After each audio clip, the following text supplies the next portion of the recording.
नमस्कार दोस्तों, स्वागत है आपका अनुपमा आईएएस एकेडमी पर। हमने देखा था कि कन्नौज की लड़ाई के बाद हुमायूं बाहर चला जाता है, देश को उसे छोड़ना पड़ता है। जाकर वह सिंध में शरण लेता है और वहां से मदद की कोशिश करता है। इधर हमने देखा कि जो आपका शेरशाह सूरी है, वह सूरी वंश की स्थापना करता है दिल्ली के क्षेत्र पे और आगरा के क्षेत्र पर उसका अधिकार हो जाता है। उसके बाद हमने देखा कि कालिंजर के किले पर तोप चलाते समय शेरशाह की मृत्यु हो जाती है। यह सारा घटनाक्रम हम देख चुके हैं। तो इसके आगे आज हम देखेंगे कि हुमायूं भारत में वापस कैसे आया, कौन कौन से प्रमुख व्यक्ति हैं जिन्होंने उसकी मदद की भारत वापस आने में। इसके साथ साथ हम प्रमुख घटनाक्रमों को भी देखेंगे कि कैसे कौन कौन सी घटनाएं हुई, कैसे हुमायूं भारत में आ सका, कौन कौन से युद्ध लड़े, किसने किसने उसको रोका, और अंततः हम यह समझेंगे कि हुमायूं की मृत्यु कैसे हुई।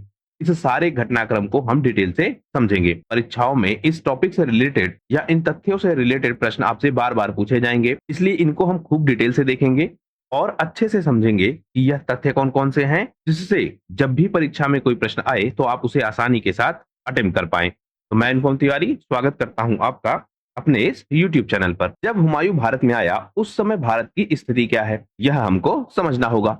हमने देखा कि जो आपका शेरशाह सूरी है, उस शेरशाह सूरी की मृत्यु हो चुकी है। कालिंजर के किले पर गोला चलाते समय उसकी मृत्यु हो चुकी है। यह घटनाक्रम हमने देख लिया है और हमने यह भी देखा था कि जब कन्नौज की लड़ाई हुई, उसके बाद जो आपका हुमायूं था वह देश से बाहर हो गया था। शेरशाह सूरी ने उसे देश से बाहर जाने पर मजबूर कर दिया था। तो अगले 15 सालों तक, यानी 1540 से लेकर 1555 तक, लगभग अगले 15 सालों तक हुमायूं देश से बाहर रहेगा, यानी भारत से वह बाहर रहेगा। सिंध के क्षेत्र में, ईरान के क्षेत्र में, इन क्षेत्रों में जाएगा और अंततः ईरान में शरण लेगा। ईरान में जो शासक है वहां का तहमास्प, उस तहमास्प की शरण लेगा, उसे सेना की मांग करेगा और यह सब कुछ वह करता रहेगा। मतलब हर जगह वह मदद मांगता हुआ आगे बढ़ेगा। वही जो आपका शेरशाह सूरी है, उसकी मृत्यु हो चुकी है और हमने यह देखा कि जब शेरशाह सूरी की मृत्यु हो गई, उसके बाद जो उसके उत्तराधिकारी हैं, उनके बीच सत्ता को लेकर संघर्ष प्रारंभ हो जाएगा। क्योंकि जो आपका शेरशाह सूरी है, इसमें काफी योग्यता थी, लेकिन जो इसके उत्तराधिकारी हैं, अब वह इसके उत्तराधिकारी योग्य नहीं होंगे। तो समस्या क्या आएगी कि इनमें क्या होगा, आपस में संघर्ष होगा और जब संघर्ष होगा तो उसका लाभ कोई बाहरी उठा पाए, इस बात की पूरी संभावना होगी। और यही होगा सूरी वंश के साथ। शेरशाह सूरी के बाद जो इस्लाम शाह सूरी है, यह इसका उत्तराधिकारी नियुक्त होता है, यह इसका पुत्र होता है। 1545 से लेकर 1553 तक यह शासन को संभालता है। लेकिन 1553 में अचानक इसकी मृत्यु होती है। मतलब जो इसकी मृत्यु का घटनाक्रम है वह बहुत डिटेल से एक्सप्लेन नहीं है, लोगों को ठीक से पता नहीं है कि वास्तव में ये मरा कैसे। लेकिन 1553 में एकदम से इसकी मृत्यु होती है और यह कुछ समय तक जो शासन व्यवस्था है उसको संभाले रखता है, उसको किसी तरीके से ठीक से चला पाता है। लेकिन इसके बाद जो उत्तराधिकारी आएंगे, जैसे आदिल शाह सूरी, अब यहाँ से जो प्रशासन है वह पूरी तरीके से डगमगाने लगेगा, प्रशासनिक व्यवस्था पूरी तरीके से खराब होने लगेगी और जो लोग हैं इनके, वह प्रशासन को ठीक से चला ही नहीं पाएंगे। कोशिश उनकी यह होगी कि एक दूसरे को पराजित करके सत्ता पर अधिकार किया जाए और उस क्रम में जो पूरी प्रशासनिक व्यवस्था है, उस पूरी प्रशासनिक व्यवस्था को ये लोग कमजोर कर देंगे। जो आपका इस्लाम शाह है, उसने उत्तराधिकारी बनाया था फिरोज खान को, लेकिन इस फिरोज खान को मार देता है कौन, आदिल शाह सूरी। और आदिल शाह सूरी क्या करता है, प्रशासन को अपने कंट्रोल में ले लेता है। इसी का वजीर है, किसका, आदिल शाह सूरी का वजीर है हेमचंद्र या हेमचंद्र विक्रमादित्य, जिसको हेमू के नाम से जानते हैं। इसकी लड़ाई होगी किससे, अकबर से। यह घटनाक्रम हम आगे देखेंगे। यानी वास्तव में जो युद्ध होगा वह सूरी वंश से होगा, अकबर का, लेकिन ज्यादा यह फेमस किस लिए है, हेमचंद्र से युद्ध के लिए या हेमू से युद्ध के लिए। लेकिन हेमू है कौन, आदिल शाह सूरी का वजीर, सेनापति या इनडायरेक्टली जो प्रशासक है वह हेमचंद्र ही हमको दिखेगा।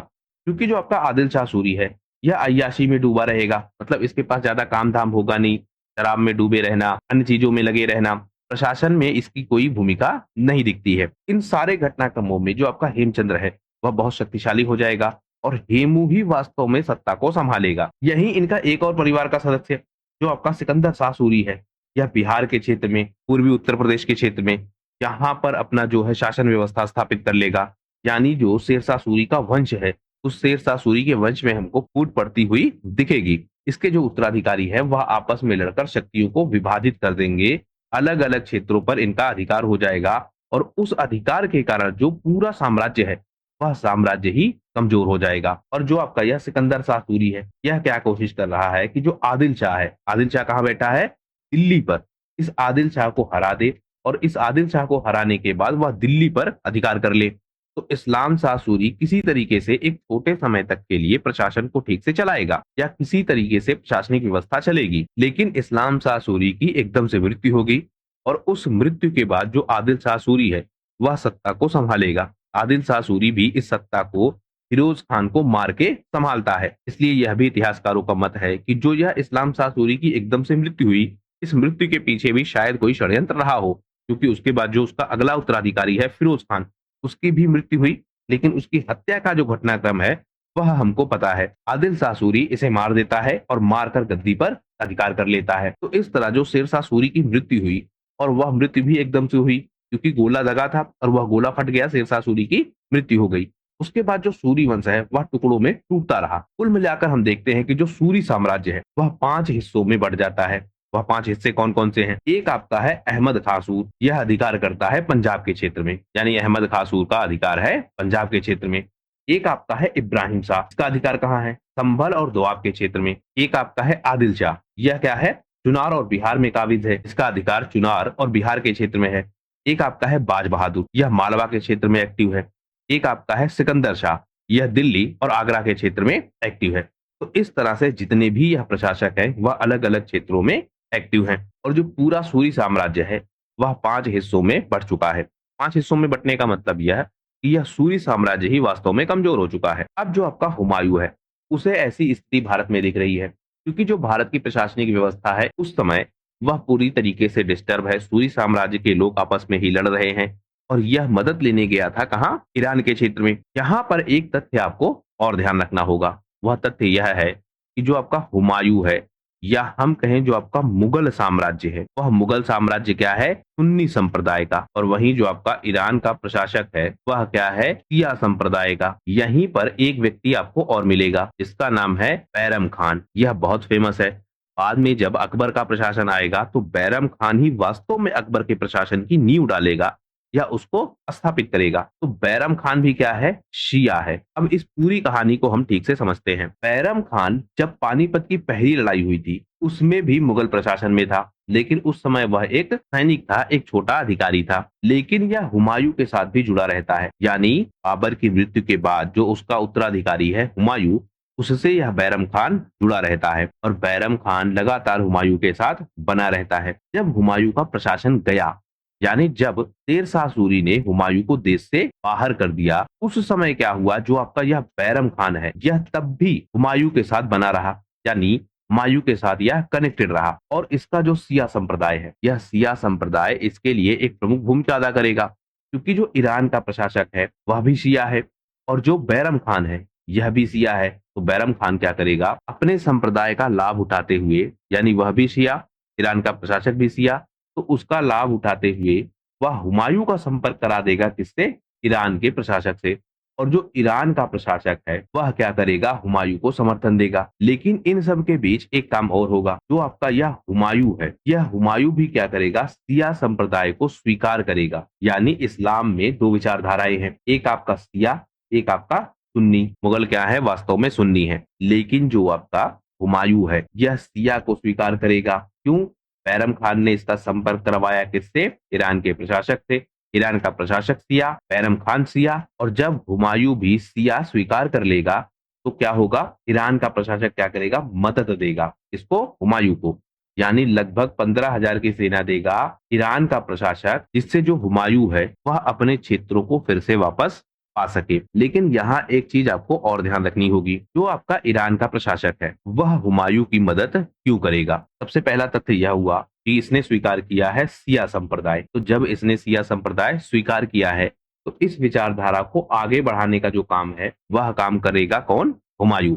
यानी हुमायूं खुद को इस तरीके से रिप्रेजेंट करेगा या बैरम खान इस तरह से कनेक्शन एस्टेब्लिश करवाएगा कि वह बताएगा कि हुमायूं वास्तव में जो शिया संप्रदाय है इसको आगे बढ़ाने की कोशिश कर रहा है और इसको आगे बढ़ाने में वह ईरान के प्रशासक की मदद लेगा। लेकिन अब ईरान का प्रशासक मदद क्यों देगा? वह खुद भी तो इस संप्रदाय को आगे बढ़ा सकता है, उसे एक मिल जाता है योद्धा, मतलब एक लड़ने वाला व्यक्ति, और लड़ने वाला व्यक्ति भी ऐसा जो प्रशासक रह चुका है, पहली चीज। दूसरा, जो इसका अपना साम्राज्य है उसमें भी क्या है, अस्थिरता है, यानी उसका अपना साम्राज्य, जो ईरान का प्रशासक है उसका अपना साम्राज्य भी अस्थिर है, आसपास की शक्तियों से उसे खतरा है। तो वह क्या कोशिश करता है, जो पूर्वी क्षेत्र है, यानी ईरान का जो पूर्वी क्षेत्र है, वहां पर जो प्रशासन है उस प्रशासन को आगे कौन बढ़ाए, हुमायूं। पूर्वी क्षेत्र का मतलब भारत का क्या हो गया, पश्चिमी क्षेत्र। तो इस तरह से जो ईरान का प्रशासक है वह मदद करता है हुमायूं की कि वह क्या करे, शिया संप्रदाय को आगे बढ़ाए।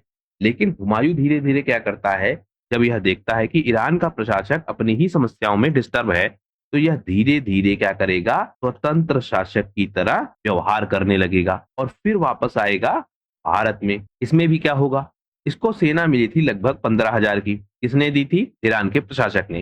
तो यह धीरे धीरे क्या करेगा, एकदम से नहीं करेगा, धीरे धीरे क्या करेगा, इस 15,000 की सेना में अपने लोग क्या करेगा, भर्ती कर देगा। यानी धीरे धीरे जो आपके ईरान के प्रशासक के सैनिक हैं, यानी जो शिया संप्रदाय के सैनिक हैं, इनको हटाएगा और धीरे धीरे अपने लोगों को सेना में भर्ती करने लगेगा। लेकिन इन सब में सबसे ज्यादा मदद करेगा बैरम खान। बैरम खान कौन है, शिया संप्रदाय का। और यही बैरम खान बाद में जो आपका अकबर है उसको विजय दिलवाएगा हेमू के खिलाफ। कहाँ, पानीपत के युद्ध में। यह घटनाक्रम हम आगे देखेंगे। लेकिन जो बैरम खान का संप्रदाय है, शिया संप्रदाय, यह शिया संप्रदाय बाद में क्या बनेगा, विवाद का कारण। यह हम आगे देखेंगे कैसे विवाद का कारण, क्योंकि जो आपका अकबर है यह क्या है, सुन्नी है, क्योंकि मुगल क्या थे, सुन्नी थे। जो आपका शिया संप्रदाय का है बैरम खान, तो होगा क्या, मुगल दरबार में होगी गुटबाजी। गुटबाजी कैसे, एक तरफ आपके हो जाएंगे शिया, एक तरफ आपके हो जाएंगे सुन्नी, एक तरफ आपके हो जाएंगे भारतीय प्रशासक। शिया को लीड कौन करेगा, बैरम खान। सुन्नी को लीड कौन करेगा, माहम अनगा। अब यह माहम अनगा कौन है, ये जो आपके अकबर है उनकी धाय माँ है, यानी अकबर का पालन पोषण माहम अनगा ने ही किया है। तो माहम अनगा क्या करेंगी, सुन्नी संप्रदाय को आगे बढ़ाएंगी, यानी दरबार के जो प्रशासनिक लोग हैं वह जुड़ेंगे किससे, महामनगा से। बैरम खान के जो अपने समर्थक हैं यह इससे जुड़ेंगे, और जो भारतीय प्रशासक है इसमें आपके मुस्लिम भी हैं, इसमें आपके गैर मुस्लिम भी हैं, यह दोनों भी प्रशासन में अधिकार चाहेंगे। तो इस तरह से जो मुगल साम्राज्य है उसमें गुटबाजी होगी।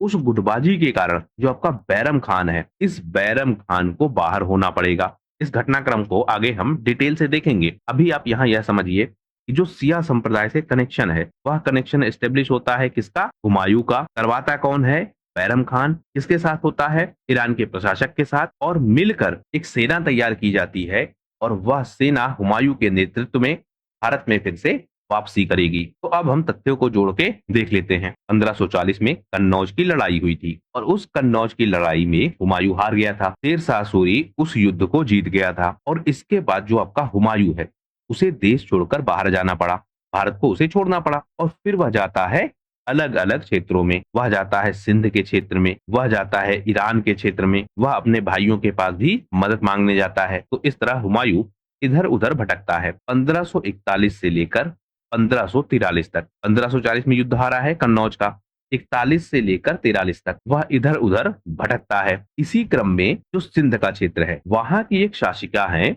मीराबाई, यह राणा सूबा की विधवा है।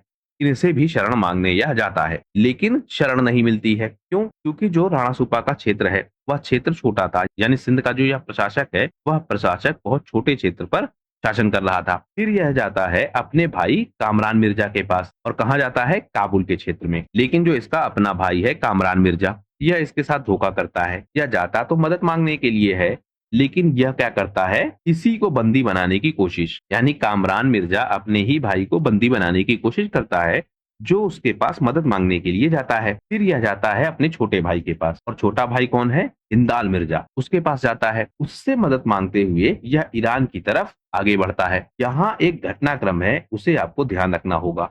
घटनाक्रम क्या, जब कामरान मिर्जा ने हुमायूं को बंदी बनाने की कोशिश की तो हुमायूं को तो बंदी नहीं बना पाया, मतलब हुमायूं को तो नहीं पकड़ पाया, लेकिन अकबर जो है वह यहाँ पकड़ा जाता है। अब इसको भी आप ऐसे समझिए, हुमायूं मदद के लिए इधर उधर भटक रहा था, इस बीच उसका विवाह भी होता है। यह घटनाक्रम हमने देखा था। फिर वह जाता है सिंध का ही एक दूसरा प्रशासक है अमरकोट के किले में, वहां यह शरण मांगता है, और इसी किले में जो आपका अकबर है उसका जन्म होता है। तो अमरकोट के किले में अकबर का जन्म हो जाता है। फिर यह जाता है मदद मांगने अपने भाई से, लेकिन इसका भाई क्या करता है, अकबर को ही बंदी बना लेता है। तो यह भी पूछा जाता है कि अकबर को बचपन में बंदी किसने बनाया है, इसके अपने चाचा कामरान मिर्जा ने, यानी हुमायूं के भाई ने। बाद में जब आपका हुमायूं हमला करेगा तो इस अकबर को क्या करेगा, यह दीवार पर टांग देगा। अब इसको मारा क्यों नहीं, क्योंकि बंदी बना लिया था तो मार भी सकता था, क्योंकि अकबर जो था वह बहुत छोटा था। कहते हैं कि लगभग 1 से 3 साल की इसकी आयु थी। तो जब अकबर को बंदी बनाया गया तो जो कामरान मिर्जा के समर्थक है वह इस बात के खिलाफ हो गए। वह कह रहे थे कि इतने छोटे बालक को बंदी बनाकर उसे मारना यह ठीक नहीं है, इसे आप अपने पास रख सकते हैं पर इसको मारिए मत। तो कामरान मिर्जा बहुत दबाव फेस करता है। उस दबाव के कारण वह अकबर को मारता नहीं है, लेकिन अकबर को वह बंदी बनाकर अपने पास रखता है। यह तथ्य भी आपसे पूछा जा सकता है, तो आप इसे भी ध्यान में रखिएगा। तो अकबर कहाँ बंदी है, कामरान मिर्जा के पास। हुमायूं अब भाग कर जाता है ईरान के क्षेत्र में। ईरान का जो शासक है तहमास्प, तहमास्प इसको शरण देता है और शिया संप्रदाय का जो इस्लाम है उसको स्वीकार करेगा। कौन, हुमायूं। हुमायूं कहेगा कि उसकी राजनीतिक व्यवस्था अब कैसी होगी, शिया संप्रदाय की। और यह कहता है कि अगर उसको सेना दी जाए तो वह क्या करे, जो कांधार का क्षेत्र है वह कांधार का क्षेत्र वापस लाकर किसको दे सकता है, ईरान के प्रशासक तहमास्प को। हुमायूं को 13,000 की एक सैन्य टुकड़ी मिलती है, यानी जो फारस की सेना है। अब कुछ जगहों पर यह 13,000 लिखा है, कुछ जगहों पर यह 15,000 लिखा है। इससे बहुत ज्यादा फर्क नहीं पड़ता है। आपको याद यह रखना है कि ईरान के प्रशासक ने सहायता की, इसको अपनी सेना दी और ईरान के प्रशासक के अंतर्गत होकर, यहाँ आप अंतर ध्यान रखिएगा, यह अब स्वतंत्र प्रशासक नहीं है। कौन, हुमायूं। हुमायूं अब ईरान का जो प्रशासक है उसके अंतर्गत होके, यानी उसकी तरफ से युद्ध करने जाएगा। कहाँ, कांधार के क्षेत्र में। अब ईरान का प्रशासक इसकी सहायता भी क्यों लेता है, यह ईरान के प्रशासक के पास मदद लेने पहुंचता है। और मदद दिलवाने के लिए ले कौन जाता है, बैरम खान। बैरम खान कहता है कि आपको पूरब के क्षेत्र में विस्तार करना है। जो पूरब का क्षेत्र है वहां की जो राजनीतिक व्यवस्था है उसका एक्सपर्ट हमारे पास है, हुमायूं।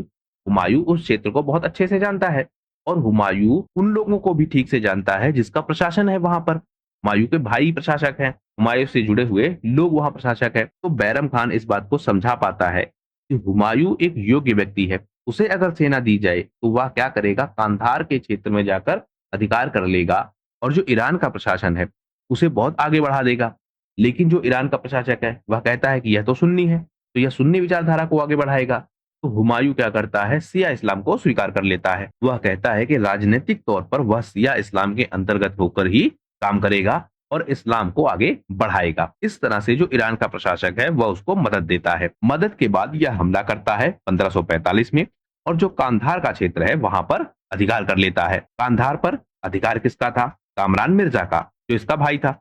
तो कामरान मिर्जा के क्षेत्र को यह वापस ले लेता है और कांधार को क्या करता है, ईरान के प्रशासन के अंदर शामिल करवा देता है। अब इसका जो मनोबल है वह बढ़ता है। दूसरा, जो ईरान का प्रशासक है वह इस पर भरोसा भी करता है, क्योंकि ईरान के प्रशासक से इसने सेना ली। प्रशासक से सेना लेने के बाद अपने ही भाई को इसने हरा दिया। जो इसका भाई पहले इसके साथ धोखा कर रहा था उसको इसने पराजित कर दिया। और पराजित करने के बाद जो कांधार का क्षेत्र है वह वापस ले जाकर किसको सौंप दिया, ईरान के प्रशासक को।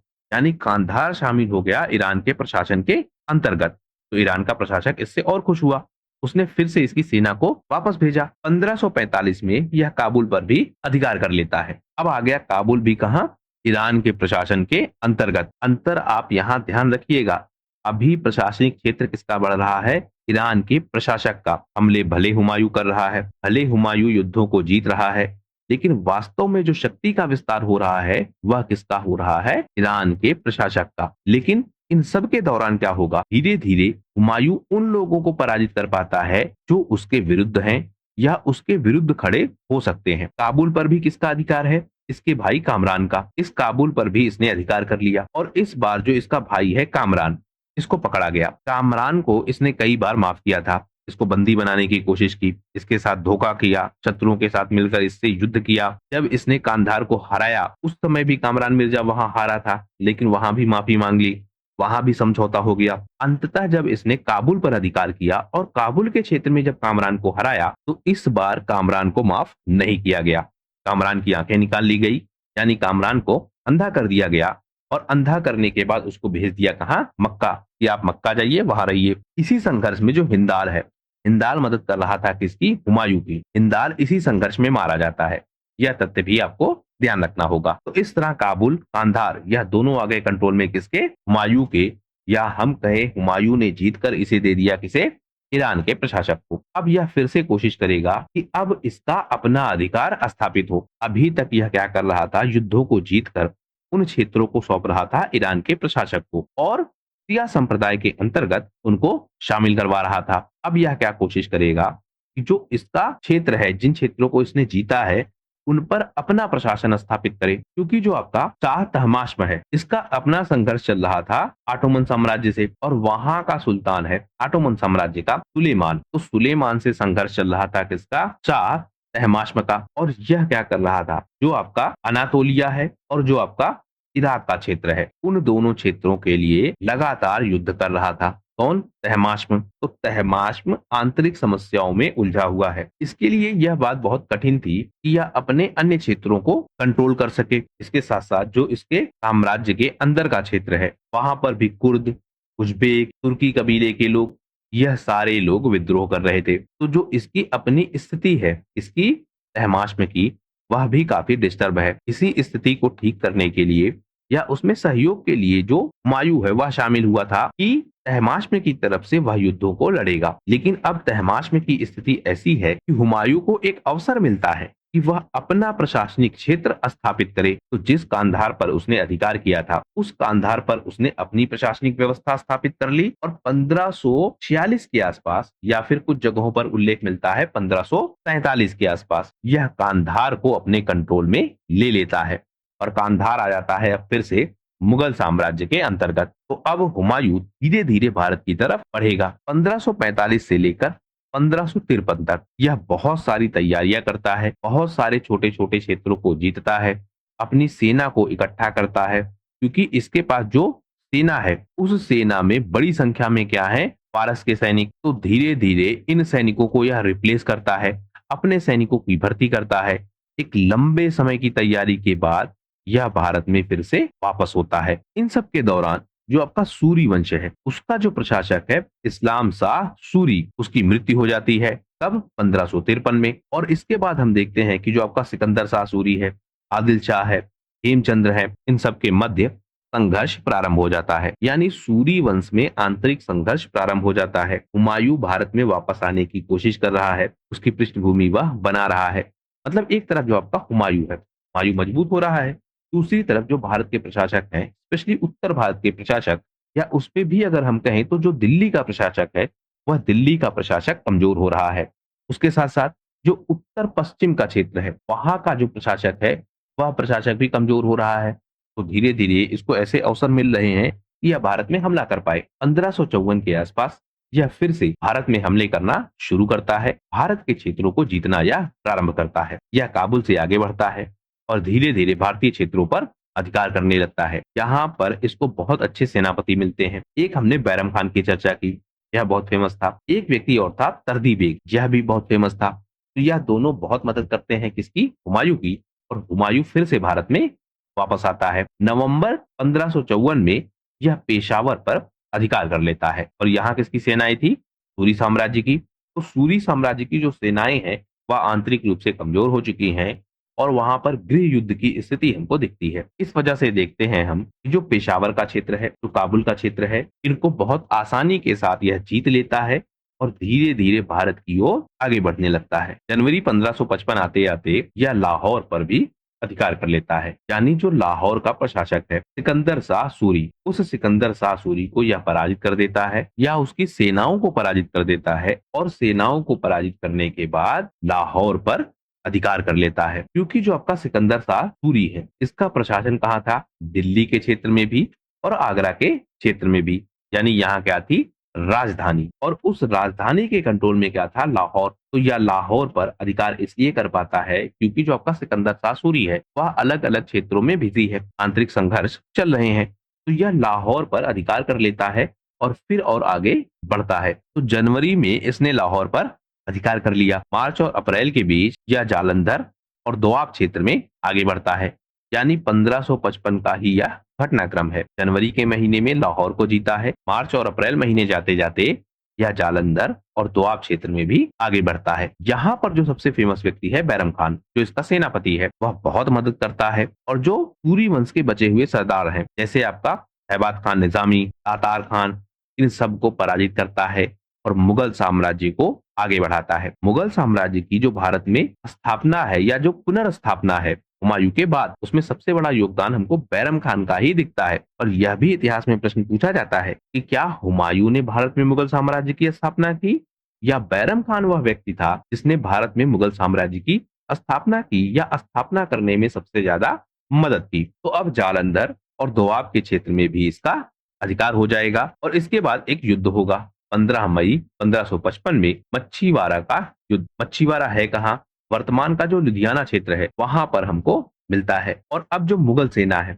वह संगठित हो चुकी है, वह मजबूत हो चुकी है और उस मजबूती में सबसे बड़ा योगदान हमको यह दिखेगा कि जो आपका हुमायूं है यह मानसिक रूप से बहुत ज्यादा मजबूत हो चुका है, इसे हम समझते हैं। लेकिन मच्छीवाड़ा के युद्ध में जो मुगल सेना है वह अफगानों को पराजित कर देती है और पूरे दोआब पर अब मुगल साम्राज्य का अधिकार हो जाता है। इसके बाद 22 जून 1555 को सरहिंद की लड़ाई होती है। इस लड़ाई में भी जो सिकंदर शाह सूरी है वह कोशिश करता है कि हुमायूं को रोक पाए, लेकिन हुमायूं को रोक नहीं पाता है और हुमायूं इन सूरियों को पूरी तरीके से पराजित करके दिल्ली के क्षेत्र पर और आगरा के क्षेत्र पर फिर से मुगल साम्राज्य की स्थापना कर देता है। तो इस तरह धीरे धीरे हुमायूं भारत में वापसी करता है, अपनी सैन्य क्षमता को मजबूत करता है, उसको योग्य लोग मिलते हैं, क्षेत्रों को वह जीतता जाता है और धीरे धीरे मुगल साम्राज्य की भारत में फिर से वापसी हो जाती है। तो अगर हम यह समझना चाहें कि हुमायूं जो भारत में फिर से वापस आया, इसमें वह सफल कैसे हुआ, तो इसमें कई सारे कारण हमको दिखते हैं। एक, हमने देखा कि शेर शाह सूरी की मृत्यु हो चुकी है,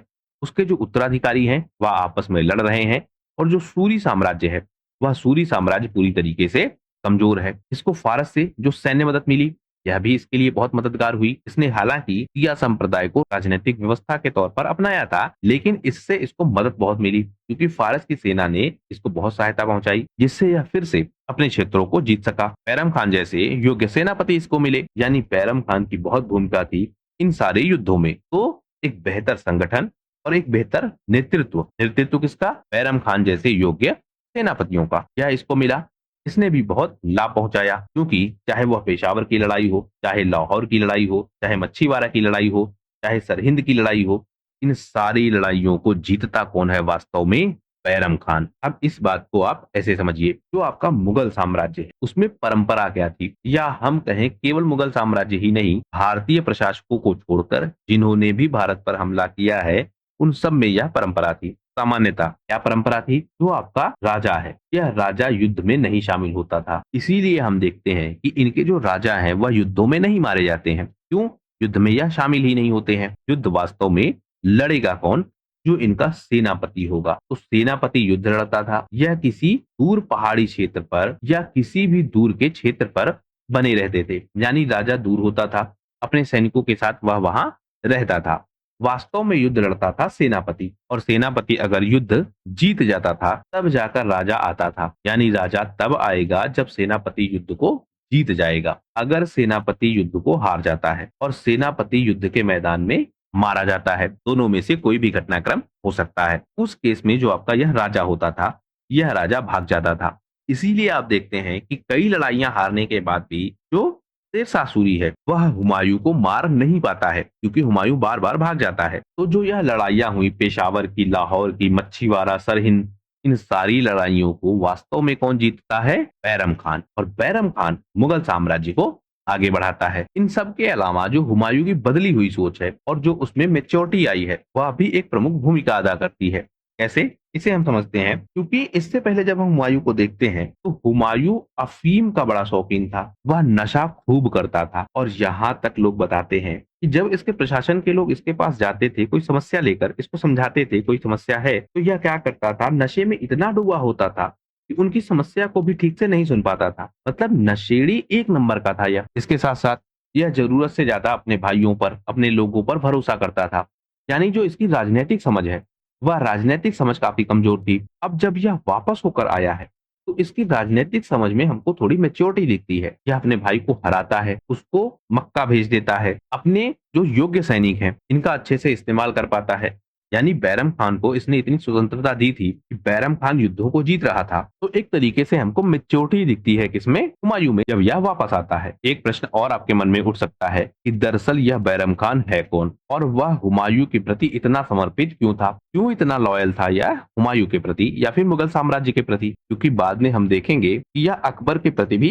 लॉयल होगा, अकबर के प्रति भी अपनी वफादारी दिखाएगा। बैरम खान है कौन, इसे समझते हैं, और वह समर्पित क्यों था, इसे समझते हैं। बैरम खान के विषय में बहुत ज्यादा हमको ऐतिहासिक प्रमाण नहीं मिलते हैं। कहते यह है कि 1501 से 1510 के बीच, यानी यह समय काल है, इसी समय में लगभग इसका जन्म हुआ है। यह जन्म से शिया है, यह बात स्टेब्लिश है। और इसका जो जन्म का स्थान है वह शायद उज्बेकिस्तान या फिर जो खुरासन का क्षेत्र है वह हमको मिलता है। उभरता कब है यह, जब 1526 में बाबर का आगमन होता है, बाबर भारत में हमला करता है। उस समय जो बैरम खान है वह मुगल सेना में हमको दिखता है, यानी मुगल सेना में एक युवा बैरम खान हमको दिखता है 1526 में। उसके बाद 1530 से लेकर 1540 तक, जब हुमायूं भारत में प्रशासनिक व्यवस्था संभालता है पहले चरण में बाबर की मृत्यु के बाद, उस समय यह हुमायूं का सेनापति है और हुमायूं के साथ कई सारे अभियानों में भाग लेता है। लेकिन जब हुमायूं के साथ उसके अपने भाइयों ने धोखा किया,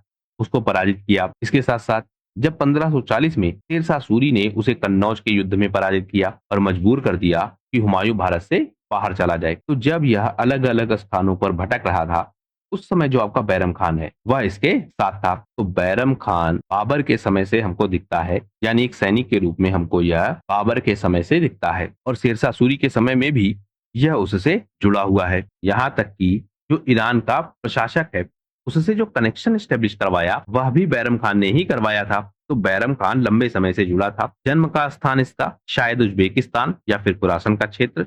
1501 से लेकर 1510 के बीच में इसका कहीं जन्म हुआ है।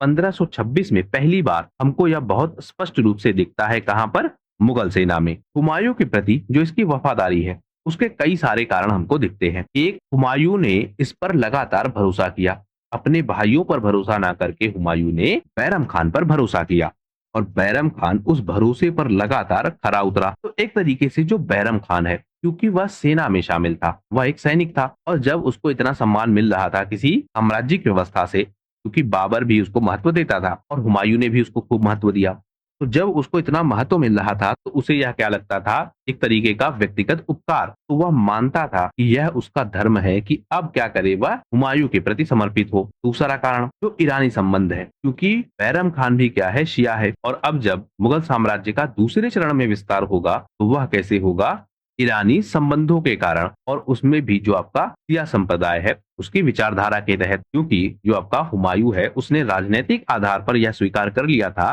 कि वह शिया संप्रदाय से ही कनेक्टेड है और शिया संप्रदाय का ही जो साम्राज्य है उसे आगे बढ़ा रहा है। तो ईरान से जो यह संपर्क स्थापित हुआ, इसमें विचारधारा क्या है, या उस विचारधारा का मूल क्या है, शिया संप्रदाय। और बैरम खान भी कहां से कनेक्टेड है, शिया संप्रदाय से, यानी सुन्नी संप्रदाय के एक शासक ने शिया संप्रदाय को राजनीतिक व्यवस्था के तहत स्थापित कर दिया या शिया संप्रदाय को राजनीतिक व्यवस्था के तहत स्वीकार कर लिया, तो यह भी बैरम खान के लिए एक बड़ी उपलब्धि थी। इस बात के लिए भी बैरम खान हुमायूं के प्रति लॉयल था। इन सब के अलावा बैरम खान राजनीतिक रूप से काफी योग्य था। वह यह देख रहा था कि एक सैनिक के रूप में वह क्या कर सकता है। भारत में सुन्नी संप्रदाय का वर्चस्व है, यह दिख रहा था उसको, यानी प्रशासनिक व्यवस्था में जो लोग हैं वह सुन्नी संप्रदाय से कनेक्टेड हैं। क्योंकि इससे पहले भी आप देखेंगे बाबर कौन है, बाबर आपका क्या है, सुन्नी है। शेरशाह कौन है, यह एक अफगान है, और अफगानों में हम देखते हैं क्या है, सुन्नी है, यानी अफगान प्रशासक जो है वह भी सुन्नी है, और यह क्या है, शिया है। तो यह देखता है कि एक सुन्नी संप्रदाय का जो प्रशासक है वह उसको समर्थन दे रहा है, और सैनिक के रूप में वह क्या करेगा, किसी न किसी साम्राज्य में केवल सैनिक के रूप में ही रह जाएगा। शायद उसको वह अवसर ना मिले जो मिल सकता है अगर वह मुगल साम्राज्य को समर्थन दे। तो हुमायूं को वह राजा के रूप में इसलिए भी स्वीकार करता है, या हुमायूं का जो समर्थन है वह इसलिए भी करता है कि उसको दिखता है कि हुमायूं भारत का प्रशासक बनेगा, और अगर हुमायूं भारत का प्रशासक बना तो जो उसकी भूमिका है वह लगातार बनी रहेगी। इसके साथ साथ हम यह भी देखते हैं कि जो आपका बैरम खान है यह सूफी संप्रदाय से कनेक्टेड है, यानी जो धार्मिक शिक्षाएं हैं, इस्लाम की जो अलग तरह की भूमिकाएं हैं वह भी हमको दिखती हैं। भूमिकाओं का मतलब क्या, निष्ठावान होना, अपने कर्तव्य का पालन करना, यह सूफी संप्रदाय की शिक्षाओं में हमको दिखता है। तो इस कारण से भी जो आपका बैरम खान है वह हुमायूं के प्रति समर्पित होता है। अब कुछ और प्रमुख तथ्यों को हम देख लेते हैं जो हुमायूं से कनेक्टेड हैं और परीक्षाओं में आपसे पूछे जाते हैं। सबसे पहला तथ्य यह कि हुमायूं की मृत्यु कैसे हुई। दिल्ली में इसकी मृत्यु हुई है। किले का नाम आपको ध्यान रखना होगा, तीन पनाह किला है। बनवाया किसने था इसको? शेरशाह सूरी ने। इसमें एक लाइब्रेरी है और उस लाइब्रेरी को क्या कहते थे? शेर मंडल। किला कौन सा है? तीन पनाह का। बनवाया किसने था? शेरशाह ने। लाइब्रेरी है, लाइब्रेरी को क्या कहते हैं? शेर मंडल। इसी लाइब्रेरी की सीढ़ियों से यह गिर जाता है और गिरकर इसकी मृत्यु हो जाती है। कई इतिहासकार यह मानते हैं कि जो आपका हुमायूं है वह हुमायूं खूब नशा करता था और शायद उस दिन भी हुमायूं ने खूब नशा किया था। सीढ़ियों पर वह बैलेंस नहीं बना पाया और अंततः गिरकर उसकी मृत्यु हो गई। लेनपुल कहते हैं कि हुमायूं जीवन भर लड़खड़ाता रहा और अंत में लड़खड़ाते हुए ही अपनी जान दे दी। यह तथ्य आपसे पूछा जाता है कि यह किसने कहा है? तो लेनपुल ने यह कहा है कि हुमायूं जीवन भर लड़खड़ाता रहा और लड़खड़ाते लड़खड़ाते ही उसकी मृत्यु हो गई। अब ऐसा क्यों कहा है? हमने यह देखा था कि पहले से ही यह नशा करता था, यह बहुत बीमार था और किसी तरीके से जो बाबर है उसकी दुआओं के कारण यह बचता है, यह भी हमने देखा था। बाबर की मृत्यु हो जाती है तो पिता की मृत्यु की वजह से यह बचता है, पहला तथ्य। दूसरा यह लगातार क्या करता है? संघर्ष करता है। इसके अपने भाई इसको साम्राज्य से भगा देते हैं। यह जहां भी शरण लेने जाता है वहां मदद नहीं मिलती है। मदद मिलती भी है तो कैसे? जब यह सिया संप्रदाय को स्वीकार करता है राजनीतिक व्यवस्था के रूप में। फिर यह भारत में आता है, अलग अलग क्षेत्रों में युद्ध करता है और जैसे ही यह लगने लगता है कि अब प्रशासनिक व्यवस्था पर इसका अधिकार हो जाएगा, अब यह प्रशासन को संभाल लेगा, इसकी मृत्यु हो जाती है। तो इसीलिए हम देखते हैं कि आपके लेनपुल कहते हैं कि जीवन भर यह क्या होता रहा? लड़खड़ाता रहा। हुमायूं के विषय में एक तथ्य और इम्पोर्टेंट, मीना बाजार की शुरुआत। ज्यादा मीना बाजार फेमस होगा कब? अकबर के शासनकाल के दौरान। यानी मीना बाजार क्या थी? ऐसे तो इसके इतिहास में अलग अलग उल्लेख हमको मिलते हैं, लेकिन जो सबसे कॉमन चीज हमको मिलती है वह यह मिलती है कि जो मीना बाजार का क्षेत्र है, यहाँ पर जो प्रशासनिक व्यवस्था से जुड़े लोग हैं, स्पेशली उनमें जो औरतें हैं प्रशासनिक व्यवस्था की, वह औरतें बाजार लगाती थी और अपने उत्पादों को बेचती थी। तो मीना बाजार की व्यवस्था किसने शुरू की थी? हुमायूं ने। लेकिन यह ज्यादा फेमस हुई किसके काल में? अकबर के शासनकाल के दौरान। इन सब के अलावा एक इंपॉर्टेंट फैक्ट और है कि जो आपका यह हुमायूं है इसका ज्योतिष में बहुत भरोसा था। यह ज्योतिष में इतना भरोसा करता था कि यह खुद को कहता था कि नक्षत्रों के प्रभाव के कारण यह राजा बना है, उसी के कारण इसकी सत्ता में संघर्ष हुआ, उसी के कारण इसे अपने क्षेत्र को खोना पड़ा और उन्हीं नक्षत्रों की वजह से यह फिर से अपनी सत्ता में वापस हो पाया। इसका ज्योतिष में इतना भरोसा था कि यह क्या करता था, जो इसके दरबार की व्यवस्था है, यानी दरबार में कौन कहाँ बैठेगा, यह भी यह ग्रह दशाओं के आधार पर ही तय करता था। यानी ज्योतिष की व्यवस्थाओं के तहत ही यह तय करता था कि वित्त मंत्री कहाँ बैठेगा, सेनापति कहाँ बैठेगा, धार्मिक व्यक्ति कहाँ बैठेंगे, किसी विभाग का प्रमुख कहाँ बैठेगा, यह सब कुछ यह ज्योतिष के हिसाब से ही डिसाइड करता था। यहाँ तक कि यह कपड़े कौन से पहनेगा वह भी ज्योतिष से ही कनेक्टेड था। यानी सोमवार को कौन से कपड़े पहनेगा, मंगलवार को कौन से कपड़े पहनेगा, बुधवार को कौन से कपड़े पहनेगा, यह सब कुछ किस पे डिसाइडेड था? ज्योतिष पर। यानी ज्योतिष पर इसका इतना भरोसा था कि इसकी प्रशासनिक व्यवस्था से जुड़ी हुई बहुत सारी चीजें यह ज्योतिष की व्यवस्थाओं के तहत ही करता था। तो यह प्रश्न भी आपसे पूछा जा सकता है कि मुगल साम्राज्य में वह कौन सा व्यक्ति है जो ज्योतिष पे सबसे ज्यादा भरोसा करता है। वहां शायद आप कंफ्यूज हो जाएं अकबर पे, लेकिन आपको ध्यान रखना होगा कि हुमायूं वह व्यक्ति था जिसका ज्योतिष में सबसे ज्यादा भरोसा था। इसके ज्योतिष वाली बात की चर्चा जो आपके लेनपुल है और जो आपके अबुल फजल हैं दोनों करते हैं। वह कहते हैं कि जो हुमायूं है वह ज्योतिष और सूफी परंपरा को मिलाकर शासन चलाना चाहता था। यानी जो इसकी शासन व्यवस्था है उसमें ज्योतिष का भी प्रभाव था और जो सूफी परंपरा है उसका भी प्रभाव था। यह खुद को कहता था कि सदियों के नक्षत्रों द्वारा चुना गया सम्राट है। यह दरबार के जितने भी लोग हैं उनको ग्रह या राशि के अनुसार ही बैठाता था और उसी के हिसाब से उसको जिम्मेदारी दी गई थी। जैसे जो इसका युद्ध मंत्री होता था, यानी जो इसका युद्ध का सलाहकार होता था, वह लाल रंग के कपड़े पहनता था, यानी मंगल का वह क्या था? प्रतीक था। इसी तरीके से जो प्रशासनिक व्यवस्था को देखेगा, सामान्य प्रशासनिक व्यवस्था को, वह हरे रंग के कपड़े पहनेगा। संगीत से जुड़ा व्यक्ति, कला से जुड़ा व्यक्ति, यह सफेद और हल्के नीले रंग के कपड़े पहनेगा। यहाँ तक हुमायूं खुद भी दिनों के हिसाब से और ग्रहों के हिसाब से कपड़े पहनता था। जैसे रविवार को वह लाल रंग के, क्योंकि रविवार किसका दिन है? सूर्य का दिन। सोमवार को यह चंद्रमा का दिन है, सफेद कपड़े पहनेगा। मंगल को यह लाल या गुलाबी कलर के कपड़े पहनेगा। बुधवार को हरे कलर का, बृहस्पति को पीले कलर का, शुक्र को नीले कलर का और शनिवार को काले कलर का या फिर बैगनी कलर का। तो आपसे यह पूछा जा सकता है कि वह कौन सा व्यक्ति था या मुगल साम्राज्य में वह कौन सा प्रशासक था जो ज्योतिष के हिसाब से कपड़े पहनता था। तो वह व्यक्ति कौन है?